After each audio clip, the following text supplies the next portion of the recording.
Hi friend, welcome to R academy. তো যে সমস্ত ক্যান্ডিডেট প্রাইমারি টেটের জন্য প্রিপারেশন নিচ্ছ তাদের জন্য মোস্ট ইম্পর্টেন্ট খুব গুরুত্বপূর্ণ সাজেশন নিয়ে এসেছি। আর এখান থেকে পরিবেশ থেকে তোমাদের 100% আমি বলে দিলাম, ঠিক আছে? 20টা প্লাস কিন্তু কমন দেবো, 20টা প্লাস, ঠিক আছে? 20 প্লাস কিন্তু ইভিএস থেকে আমরা কমন দেবো 20টা প্লাস। আর এখান থেকে তোমাদের ফুড এসআই থেকে তোমাদের প্রিপারেশন হয়ে যাবে পরিবেশ থেকে। ফুড এসআই কারণ হচ্ছে এখন তো পরিবেশ থেকে বেশি প্রশ্নটা থাকছে, এখন যত দিন যাচ্ছে তত কোশ্চেন কিন্তু মডারেট হচ্ছে। তোমরা যদি আমাদের চ্যানেলে অ্যাডমিশন হতে চাও তো তোমাদের আমরা যতগুলো ক্লাস করি সেই মক টেস্টগুলো তোমরা পেয়ে যাবে। 499 টাকা দিয়ে অ্যাডমিশন হলে কিন্তু অন টাইম পেমেন্ট, পুরো 1 বছরের জন্য তোমরা কিন্তু সেই গাইডটা পাবে কিন্তু, ঠিক আছে? আর আমাদের পিডিএফ থেকে কোশ্চেন কমন আসতেই হবে। প্রশ্ন আমরা এমনভাবে সিলেক্ট করি যাতে প্রশ্ন পড়তে হবে, ঠিক আছে? যেমন দেখো, চলো এই যে আমাদের একটা সেট করেছিলাম, এখান থেকে কয়টা প্রশ্ন পড়েছিল তোমরা দেখবে। তোমরা পুলিশে বলো, তোমার যে কোনো পরীক্ষাতে বলো, প্রশ্ন এখান থেকে পড়বেই, ঠিক আছে? পড়েও দেখো, বসন্ত রোগের টিকা আবিষ্কার করেন কে? যে বিজ্ঞান, তার নাম কি? খুব ইম্পর্টেন্ট প্রশ্ন। তাহলে বসন্ত রোগের টিকা কে আবিষ্কার করেন? তাহলে 1 নম্বর সঠিক উত্তর কোনটা হবে? তা এখানে জেনার হবে, এডওয়ার্ড জেনার। সঠিক উত্তর হবে এডওয়ার্ড জেনার। এই বসন্ত রোগের টিকা বারবার কিন্তু পরীক্ষাতে আগে আসতো কিন্তু।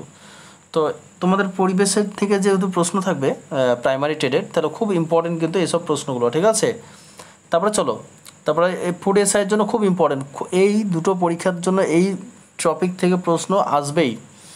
তারপর ডিডিটি, ডিডিটি হলো এক প্রকার বিশেষ কি, এক ধরনের বিশেষ বিশেষ কি? এই যে 4টে অপশান আছে, চলো অপশানগুলো, 4টে অপশান আছে, 4টে অপশানের মধ্যে কোন অপশানটা হবে দেখো। 2 নম্বরের সঠিক উত্তর কোনটা হবে? তাহলে এখানে ডিডিটি হলো একটা জীবাণুনাশক পদার্থ, ঠিক আছে? ডিডিটি হলো একটি জীবাণুনাশক পদার্থ। অপশান সি হবে সঠিক উত্তর। আমরা সব অপশানগুলো পড়ছি না, যেহেতু সময়ের ব্যাপার আছে, আর অনেক প্রশ্ন আছে এখানে, তার জন্য একটু সময়ের ভিডিওটা একটু দীর্ঘ হয়ে যাবে। তারপরে দেখো অপশান 3 নম্বরে দেখো, জিওলিন ব্যবহার করা হয়। আমরা কিন্তু এই মক টেস্টটা কিন্তু আমরা দিয়ে দিয়েছি, হ্যাঁ?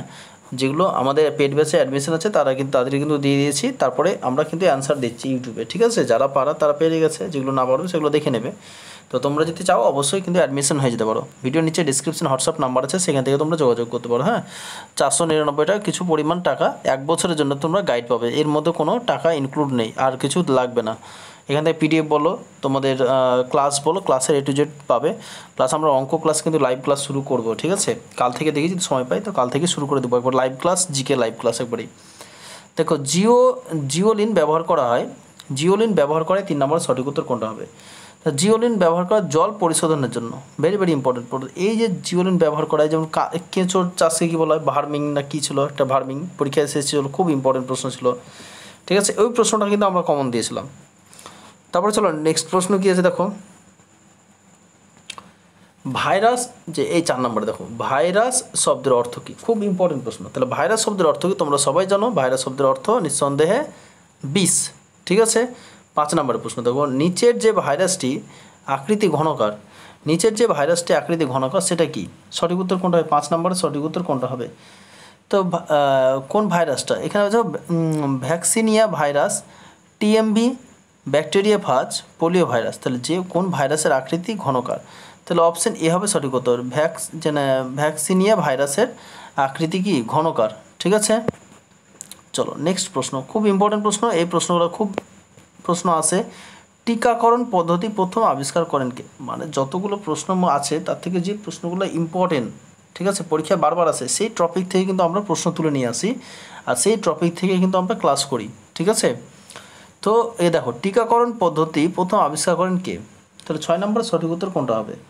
তা টিকাকরণ পদ্ধতি যে দেখো, লুই পাস্তুর আছে, রোনাল্ড রস আছে, এডওয়ার্ড জেনার আছে, আলেকজান্ডার ফ্লেমিং আছে, ঠিক আছে? তাহলে এখানে অপশান সি হবে সঠিক উত্তর, টিকাকরণ এডওয়ার্ড জেনার, ঠিক আছে? সে গুটি বসন্তের টিকা কিন্তু আবিষ্কার করেছিলেন, হ্যাঁ? 7 নম্বরের প্রশ্ন দেখো, ম্যালেরিয়া রোগের কারণ কি? ঠিক আছে, এই ম্যালেরিয়া রোগের কারণ তোমাদের হচ্ছে খুব ইম্পর্টেন্ট, কেন তোমাদের ডাব্লিউবিপিতে কিন্তু একটা প্রশ্ন ছিল যে কোন মশাতে কামড়ালে ম্যালেরিয়া রোগ হয়, ঠিক আছে? এই প্রশ্নটা আমরা কিন্তু কমন দিয়েছিলাম আমাদের পিডিএফ থেকেই।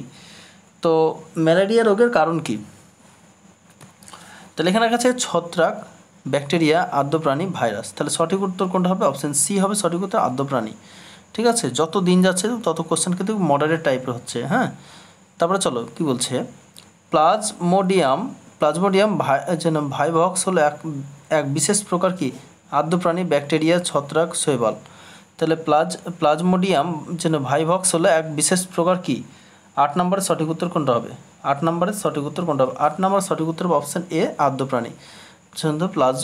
প্লাজমোডিয়াম ভাইভক্স হলো এক বিশেষ প্রকার আদ্য প্রাণী। ঠিক আছে। 9 নম্বর প্রশ্ন দেখো, মানুষের ম্যালেরিয়া রোগ সৃষ্টিকারী অণুজীবটি এক প্রকার কি? মানুষের ম্যালেরিয়া রোগ সৃষ্টিকারী অণুজীবটি এক প্রকার কি? তো 9 নম্বরের সঠিক উত্তর কোনটা হবে? 9 নম্বরের সঠিক উত্তর হবে, এখানে দেখো, ম্যালেরিয়া যে মানুষের ম্যালেরিয়া রোগের সৃষ্টিকারী আদ্য জীবাণুটা হলো এক প্রকার কি? আদ্য প্রাণী, ভাইরাস, ব্যাকটেরিয়া, ছত্রাক। এই প্রশ্নটা কিন্তু আমরা করলাম। তাই ম্যালেরিয়া একটি আদ্য প্রাণী, তাহলে অপশন এ হবে সঠিক উত্তর। ঠিক আছে। এরকম টাইপের কিন্তু প্রশ্ন কিন্তু ঘুরিয়ে তোমাদের পরীক্ষাতে দিবে। তারপরে 10 নম্বর প্রশ্ন দেখো কি বলছে, যক্ষা রোগের জীবাণু মানুষের শরীরে যে অংশে সবচেয়ে বেশি ক্ষতিকর আক্রমণ করে তার নাম কি? তো এই যে যক্ষা হলে যে কাশি হয় না, বলে যক্ষা হলে রক্ষা নাই, আর এই কথাটা ভিত্তি নাই, এরকম একটা ভাষা যাই হোক আছে। তো যক্ষা রোগের জীবাণু মানুষের শরীরে কোন অংশটা বেশি আক্রমণ বা ক্ষতি করে?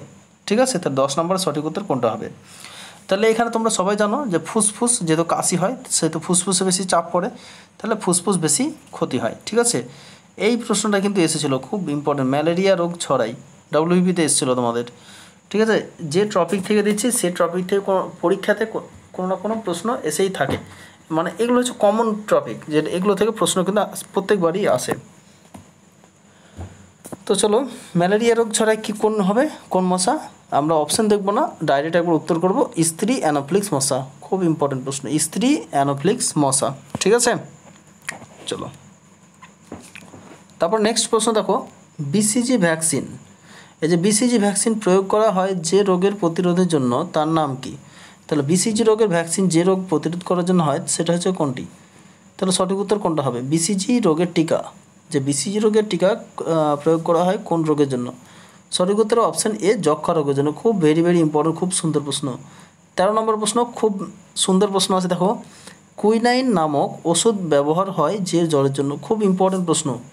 ঠিক আছে। যে এই যে কুইনাইন নামক ওষুধ, তাহলে কোন জ্বরের ফলে ব্যবহার করা হয়? ঠিক আছে। তো কুইনাইন পাওয়া যায় সিনকোনা গাছ থেকে, এটা তোমরা সবাই জানো। আর এই কুইনাইন ব্যবহার করে ম্যালেরিয়া রোগের ওষুধের জন্য, তাহলে অপশন সি হবে সঠিক উত্তর। ঠিক আছে। তো অপশন সি হবে সঠিক উত্তর।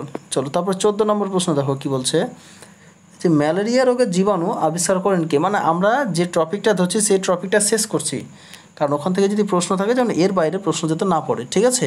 কারণ তোমাদের অনেকটা হেল্প হবে। তাহলে এবার এখান থেকে ধরো যে একটা প্রশ্ন পেয়ে গেলে, 40টা প্রশ্ন করলে 40টার মধ্যে একটা কোশ্চেন কিন্তু পেয়ে গেলে, তাহলে এই 40টা প্রশ্ন একটা প্রশ্ন পাওয়া মানে বিশাল ব্যাপার, বুঝতে পেরেছো, চাকরি পরীক্ষাতে গিয়ে। তো 14 নম্বর সঠিক উত্তর কোনটা হবে? ম্যালেরিয়া রোগের জীবাণু আবিষ্কার করেছেন কে? ল্যাভেরাস। অপশান বি হবে সঠিক উত্তর, ল্যাভেরাস। খুব ইম্পর্টেন্ট প্রশ্ন। ঠিক আছে। যে ম্যালেরিয়া রোগের জীবাণু আবিষ্কার করেছেন কে? ল্যাভেরাস। তারপরে চলে যাও নেক্সট প্রশ্ন, মানুষের রক্তে লোহিত কণিকা আক্রমণ করে, মানুষের রক্তে যে লোহিত কণিকাকে আক্রমণ করে কে? সঠিক উত্তর কোনটা হবে? 15 নম্বরে সঠিক উত্তর কোনটা হবে? যে মানুষের রক্তে লোহিত কণিকা আক্রমণ করে কে? 15 নম্বরে সঠিক উত্তর হবে অপশন ডি, প্লাজমোডিয়াম। যে মানুষের লোহিত রক্তকণিকা আক্রমণ করে কে? প্লাজমোডিয়াম। ঠিক আছে। 16 নম্বরের প্রশ্ন দেখো, একটি ভাইরাস গঠিত রোগ হলো কি? একটি ভাইরাস গঠিত রোগ, ভাইরাস থেকে তোমাদের এবার NF-GNM থেকে প্রশ্ন ছিল। ঠিক আছে। তো ভাইরাস গঠিত রোগ কি? তো এখানে দেখো, কলেরা, ম্যালেরিয়া, টাইফয়েড, পোলিও। তো কোনটা হবে ভাইরাস গঠিত রোগ? 16 নম্বরে তোমরা আশা করি এই প্রশ্নটা পারবে, আর এটা তোমাদের কমেন্টে লিখবে। ঠিক আছে। আশা করি এই প্রশ্নটা পারবে, আর এই প্রশ্নটা এইগুলোর মধ্যে কোনটি ভাইরাস গঠিত রোগ তোমরা কিন্তু কমেন্টে লিখবে, এটা তোমাদের জন্য থাকলো। 17 নম্বর প্রশ্ন দেখো কি আছে, অ্যান্টামি বা অণুজীবটি একটা উপকারী ছত্রাক, না ক্ষতিকারক আদ্য প্রাণী, না অপকারী ব্যাকটেরিয়া, না ক্ষতিকারক ছত্রাক? সঠিক উত্তর কোনটা হবে 17 নম্বরে? 17 নম্বর কোনটা হবে? 17 প্রাণী হবে 17 বি, ক্ষতিকারক আদ্য প্রাণী। তাহলে অ্যান্টামি বা অণুজীবটি হলো একটি ক্ষতিকারক আদ্য প্রাণী। 18 নম্বর প্রশ্ন চলো দেখো, পোলিও রোগ সংক্রমণের কারণ হলো কি? তাহলে পোলিও রোগের সংক্রমণের কারণ কি? এখানে কি বলছে, ব্যাকটেরিয়া, ভাইরাস, প্রোটোজোয়া, না কৃমি? তাহলে পোলিও রোগের সংক্রমণের কারণটা কি? তাহলে পোলিও রোগ তোমরা সবাই জানো এটা ভাইরাস। ঠিক আছে। পোলিও রোগ একটা হচ্ছে কি ভাইরাস। তারপর 18 নম্বর প্রশ্ন কি আছে দেখো, নিচের যে ভাইরাসটি আরএনএ যুক্ত সেটি হলো কি? নিচের যে ভাইরাসটি আরএনএ যুক্ত সেটি হলো কি? 19 নম্বর সঠিক উত্তর কোনটা হবে? তাহলে 19 নম্বর নিচের যে ভাইরাসটি আরএনএ যুক্ত সেটি কি? একটা পোলিও ভাইরাস। অপশন ডি হচ্ছে সঠিক উত্তর, পোলিও ভাইরাস। তো নিচের যে ভাইরাসটি আরএনএ যুক্ত সেটি কোন ভাইরাস? একটা কি ভাইরাস? 19-এর সঠিক উত্তর কোনটা হবে? অপশন ডি হবে, পোলিও ভাইরাস। ঠিক আছে। 20 নম্বর প্রশ্ন দেখো, যে ভাইরাসের আকৃতি গল্ফ বলের মতো তার নাম কি? তাহলে কোন ভাইরাসটার আকৃতি গল্ফ বলের মতো তার নামটা কি? 20 নম্বরে সঠিক উত্তর কোনটা হবে? তাহলে 20 নম্বর অপশন সঠিক উত্তর কোনটা হবে? অপশন ডি হবে, পোলিও ভাইরাস। ঠিক আছে, অপশন ডি। যে পোলিও ভাইরাসের আকৃতি কেমন? যে গল্ফ বলের মতো তার আকৃতি। ঠিক আছে, পোলিও ভাইরাসের মধ্যে পোলিও ভাইরাস। তারপরে চলো নেক্সট প্রশ্ন চলে যায়।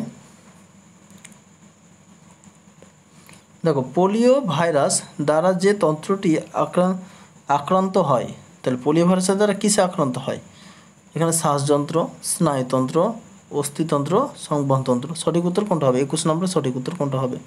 তাহলে 21 নম্বর সঠিক উত্তর অপশন সি, স্নায়ুতন্ত্র। ভেরি ভেরি ইম্পর্টেন্ট প্রশ্ন। 21 নম্বর অপশন সি, স্নায়ুতন্ত্র। 22 নম্বর প্রশ্ন দেখো, যে অপকারী ভাইরাস দূষিত জলের মাধ্যমে সংক্রমিত হয় সেটি কি? দূষিত জলের মাধ্যমে কি সংক্রমিত হয়? HIV, polio virus, influenza virus, বসন্ত ভাইরাস। তাহলে দূষিত জলের মধ্যে সংক্রমিত হয় কোনটি? তাহলে 22 নম্বর সঠিক উত্তর কোনটা হবে? দেখো, তাহলে এটা পোলিও ভাইরাস। এটা একটা যে অপকারী ভাইরাস দূষিত জলের মাধ্যমে সংক্রমিত হয়, পোলিও ভাইরাস। আমার মনে হচ্ছে পোলিও ভাইরাসই হবে। হ্যাঁ, তো তোমাদের যদি প্রশ্নটা একটু ডাউট হয়, আমার মনে হচ্ছে ডাউট লাগছে, তো তোমরা একটু কমেন্টে লিখবে। তো এটা দূষিত জলের মাধ্যমে সংক্রমিত হয়, পোলিও। ইনফ্লুয়েঞ্জা ভাইরাস, বসন্ত ভাইরাস, এগুলো এইচআইভি তো হবে না, পোলিও ভাইরাস হতে পারে। তো একটু তোমরা কমেন্টে লিখবে। ঠিক আছে, এটা আমার ডাউট হয়ে থাকলো প্রশ্নটা। তো চলো, যে জ্বর মানুষের দেহে তাপমাত্রা নিয়ন্ত্রণ ধাপে ধাপে ধাপে ওঠানামা করে তার নাম কি? যে মানুষের যদি জ্বর হয়, যে জ্বরটা হওয়ার পর ধাপে ধাপে যদি সময়ে সময়ে বাড়ছে, সময়ে সময়ে কমছে, এরকম যদি হয় তাহলে কি বলা হয়? 23 নম্বর সঠিক উত্তর কোনটা হবে? তো এটা হলো টাইফয়েড জ্বর, আন্তরিক জ্বর, না ম্যালেরিয়া জ্বর, না ইনফ্লুয়েঞ্জা জ্বর। তাহলে এটা হবে অপশান এ, টাইফয়েড জ্বর। কোনো সময় বাড়ছে, কোনো সময় যদি কমে, এটা হচ্ছে টাইফয়েড জ্বর। 24 নম্বর প্রশ্ন দেখো, খুব সুন্দর প্রশ্ন, যে রোগটি রক্তের দ্বারা বাহিত নয় সেটি কি? যে বলছে রক্তের দ্বারা বাহিত নয়, সে রোগটার নাম কি? 24 নম্বর সঠিক উত্তর কোনটা হবে? এখানে বলছে কি, হেপাটাইট বি ভাইরাস, এটা তো রক্তের দ্বারা, এডস হয়েছে রক্তের দ্বারা, ম্যালেরিয়াও রক্তের দ্বারা, কিন্তু কলেরা হচ্ছে জলবাহিত রোগ। ঠিক আছে, এটা কিন্তু নয়। তাহলে এখানে সেটি বাহিত নয়, রক্তের দ্বারা বাহিত, তাহলে অপশান ডি হবে সঠিক উত্তর। ঠিক আছে, অপশান ডি, কলেরা, যে রক্তের দ্বারা বাহিত নয়, বাদবিগুলো রক্তের দ্বারা বাহিত হয়। ঠিক আছে। তারপর নেক্সট প্রশ্ন দেখো, যে রোগ প্রতিরোধ ব্যবস্থা গড়ে তোলার জন্য ওপিভি টিকা প্রয়োগ করা হয় তার নাম কি? যে রোগের প্রতিরোধে ব্যবস্থা গড়ে তোলার জন্য ওপিভি টিকা প্রয়োগ করা হয়, ওপিভি টিকা প্রয়োগ করা হয়, তাহলে এটা কী হবে? বসন্ত, যক্ষা, পোলিও, মাম্পস। 25 নম্বর সঠিক উত্তর কোনটা হবে? তো 25 নম্বর অপশান সি হবে সঠিক উত্তর, পোলিও ভাইরাস। ঠিক আছে, যে পোলিও ভাইরাস টিকা প্রয়োগ করা হয়। তাহলে 26 নম্বর প্রশ্ন কি দেখো, কলেরা রোগের জীবাণু বহন করে কে? কলেরা রোগের জীবাণু বহন করে কে? 26, তাহলে আরশোলা, ইঁদুর, মশা, না মাছি? তো কলেরা রোগ জীবাণু বহন করে তোমরা সবাই জানো, মাছি কিন্তু বহন করে। খুব ইম্পর্টেন্ট প্রশ্ন, কিন্তু এরকম টাইপের প্রশ্ন কিন্তু একটা প্রাইমারি টেটে কিন্তু দিবে, এমনকি ফুড এসআইও দিতে পারে এরকম টাইপের প্রশ্ন। ঠিক আছে। তারপরে দেখো, অ্যান্টামিমা স্টোলাইটিকা মানুষের দেহে যে অংশ ক্ষতিকর হয় সেটি কি? তো এটা 27 নম্বর সঠিক উত্তর কোনটা হবে? তো এটা হবে অন্ত্র। ঠিক আছে। 28 নম্বর দেখো, নিচের যে ভাইরাসটি আকৃতি গোলাকার, তাহলে এই কোন ভাইরাসের আকৃতি গোলাকার? যেহেতু পোলিও ভাইরাসের যে গল্ফ বলের মতো, এটা হবে না, আমরা একটু আগেই পড়লাম। ঠিক আছে, তাহলে কোন